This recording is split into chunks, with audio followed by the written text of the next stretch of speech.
You know those times when life just feels completely overwhelming? Like you're trapped and there's just no way out?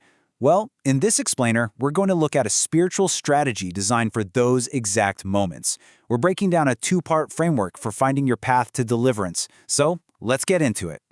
Okay, let's just start with a simple, unavoidable truth. Sometimes, life just happens. No matter who you are or how well you plan, things will come up that you just couldn't see coming. It's a universal experience, and honestly, just acknowledging that is the very first step. And we're not talking about small inconveniences here, are we? The source material gets really specific with some painful, real-world examples. Think about a widow who's been grieving for years, or a parent who suddenly gets laid off from a job they poured everything into, or maybe a mother watching her own child make destructive choices. I mean, these are the moments that can shake you to your core. Now, this is where the perspective really shifts in a powerful way. For a believer, the idea is that challenges are kind of expected. The real spiritual danger isn't the hardship itself. It's letting that hardship completely overwhelm you to the point where you just feel defeated, like there's no hope left at all. So, if the main danger is being overwhelmed, what's the game plan? How do you stop that from happening? Well, the source material lays out a really clear two-part strategy. And this isn't a sit back and wait kind of thing. It's an active plan that requires two key disciplines: fixing your focus and committing to prayer. Let's break down that first one. All right, the first key. This is all about where you choose to put your attention. You can think of it as a mental and spiritual discipline that becomes your anchor when everything else around you feels like it's shaking apart.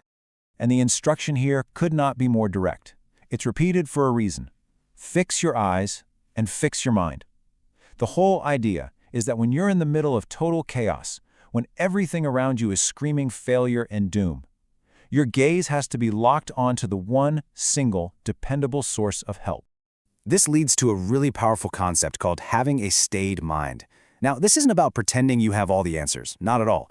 It's about consciously deciding to hold your mind steady because you trust God's character and His integrity, even, and this is the hard part, even when what He's doing makes absolutely no sense to you. So what does that actually look like day to day? Well, it means trusting that He's there, even when He's silent. It means finding peace in just knowing He's in the boat with you during the storm. And it means choosing to believe that His character is dependable, that it's been tested and proven true over and over again. And there's a promise attached to this. This verse really captures the outcome. See, the result of looking to Him isn't always that the problem vanishes instantly, but what does happen is a lightening of your spirit. The shame, the despair, that heavy weight that comes with deep trials, that starts to lift. Okay, let's move on to the second key because these two really build on each other. Fixing your focus is the internal posture, right? Committing to prayer is the external action.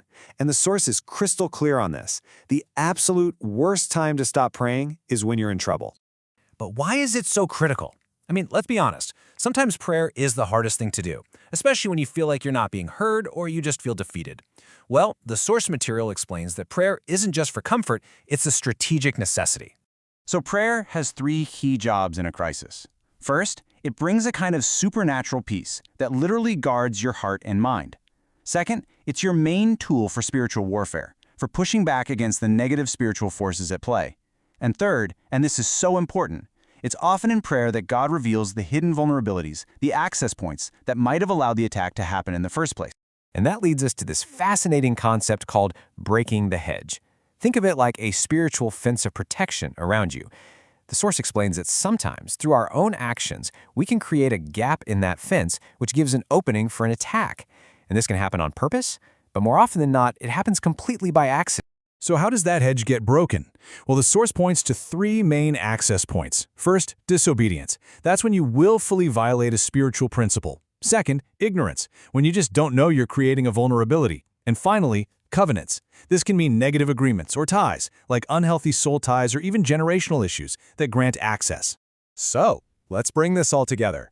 What we have here is a clear path to deliverance that is anything but passive. It demands both that internal resolve and that external action. So here's the bottom line. The strategy is a combination. It's not one or the other. A fixed focus on God's character keeps your spirit from collapsing.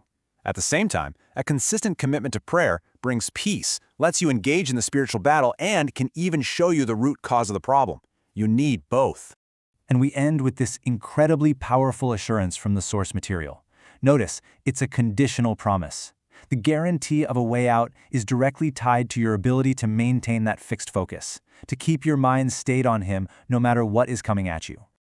So that leaves us with a final thought, a question for you to take with you. As you think about whatever challenge you're facing right now, this whole framework invites you to ask yourself two things. Where is my focus really fixed? And what is the true nature of my prayer? According to this teaching, the answers to those questions just might be the key to finding your way of escape.